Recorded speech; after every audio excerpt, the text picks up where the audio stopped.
Hey, so I just wanted to record my one of my theories of dark energy. I think this is my favorite theory of dark energy. This is the one that I think makes the most sense, and I think eventually science will come to this too. Um, so, an idea of um, entropy, first of all. Basically, at the very beginning, entropy was at a minimum. Okay, all of energy, all of space, all of time was in a point, and that is the rarest possible event that could ever exist, right? Um, that could never spontaneously come back. So the entropy there is at an all-time minimum, right? Um, I mean, p- theoretically, a crystalline structure at 0 Kelvin is supposed to be at a minimum, but that is way more likely to happen than it's impossible, but it's more likely to happen than the Big Bang, than all of space and time being retracted to a single point. So that's why I call that the lowest possible entropy. It's accepted. Um, Anyways, what happened at the beginning is there's there's such a huge concentration of energy. Entropy is so low that and entropy just wants to go up. That's what it wants to do. So energy wants to spread out, right? And so space is expanding at a really fast rate because energy is pushing down on space. It's pushing down on space, and space is expanding to allow it to spread out, right? It wants to spread out. Now, as it starts pushing down, it gets less pressure because it's less dense, right? The less dense it is, the less it's pushing down, right? So that's why inflation at the beginning was super fast, and then now we're at a time where inflation is really slow because the background energy is pushing down on space a lot less because it's a lot less dense. Okay, and that's essentially what dark energy is. Dark energy is this very high entropy. It wasn't always high entropy, but at the moment it's so high entropy that we can't really use it or see it. It doesn't do anything. It's just sitting there in the background because in order for us to observe something, in order for things to interact, it has to have a low entropy. In order for work to happen, in order for anything to happen, you need a gradient in entropy, right? And if this is the highest possible entropy, there's nowhere higher it can go other than pushing down on space, allowing it to go higher, right? So that's my theory of dark energy. Um, so all of our waste energy, the destination of all energy is eventually dark energy, right? And that's why it makes sense that there's so much. It's just this background consistent energy that's pushing down on space. Um, Now, I just want to share. Now, keep in mind, this is not. I'm trying to find it. Here it is. Okay, this is just really general. It's not. It's not. It's not scientific. It's just a general idea. It's for me to just organize things. Okay. I wanted to organize things in a spectrum of entropy. All right. Everything we know in the universe. So I did it very generally. And the one right away, the one I had trouble with was black holes, because theoretically, could black holes form directly after the Big Bang? Space was expanding so fast that it should tear them apart, right? On the one hand, but on the other hand, I don't know. So I don't like they have a very high concentration of energy, meaning they should have low entropy, and they're producing entropy at the maximum possible rate, right? The only thing that could increase entropy, there's nothing. Yeah, there's nothing that could increase entropy faster than the black hole. It's the theoretical maximum of entropy increase. So that means it should have a lower entropy than what it's producing, right? But at the same time, that's from our perspective. What about the perspective of a black hole, right? Because the black hole, from our perspective, doesn't have time, doesn't have space. From its perspective, it should. I don't know. It's a question. So I put it down here. It might not form here. It probably forms around this time, right?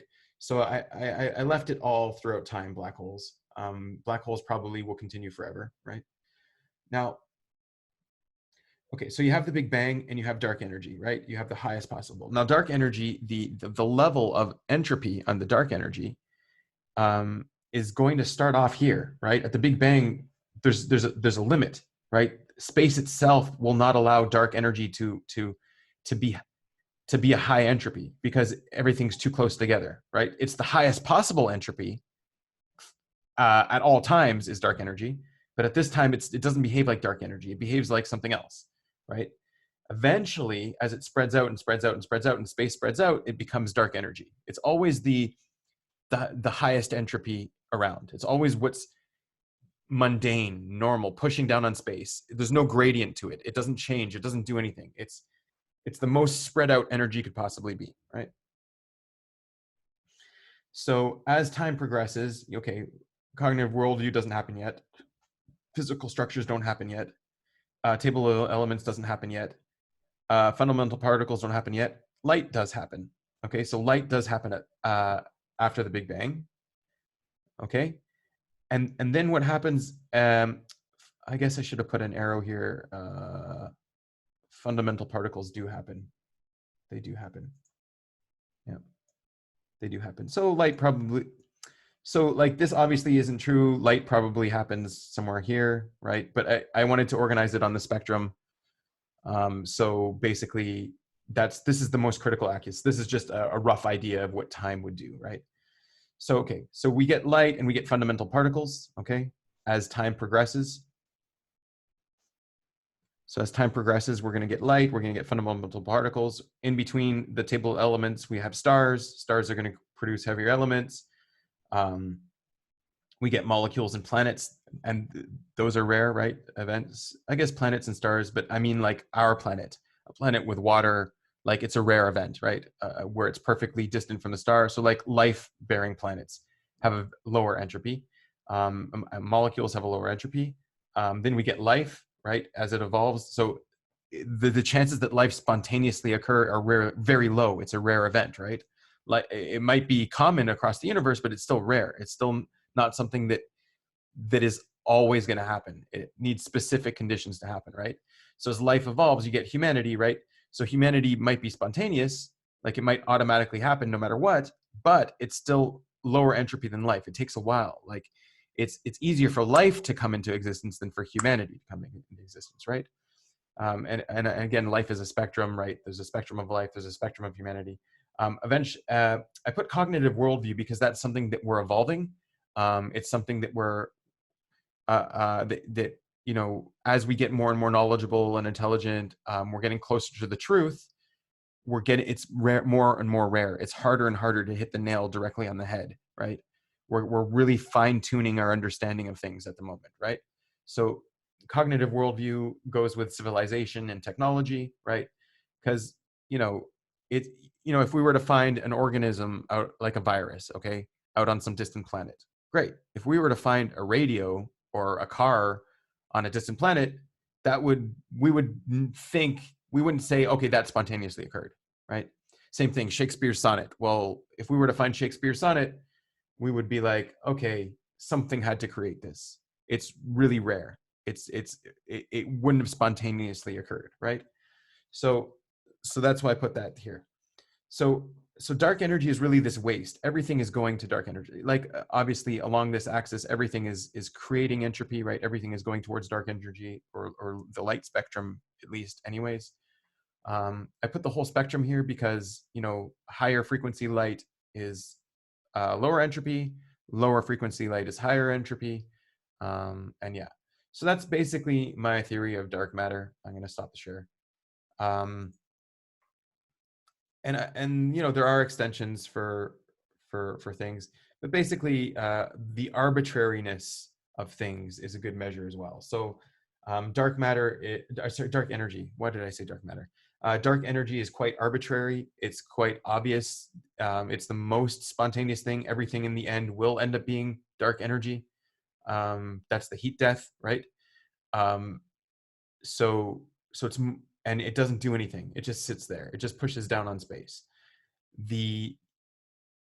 So it's arbitrary. Everything that has a lower entropy is more special, more valuable, right?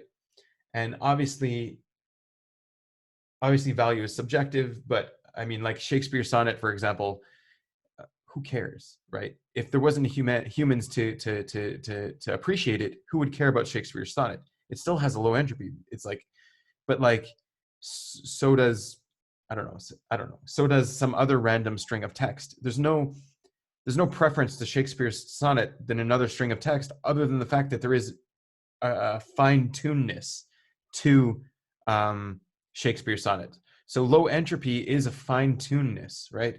And the lowest, the most fine-tuned, like the most impossible thing is the Big Bang, right? So anyways, that's just how I see dark matter. It's my favorite theory. I've got other theories, but I think it makes the most sense that it's just this really waste energy, because energy is not created or destroyed.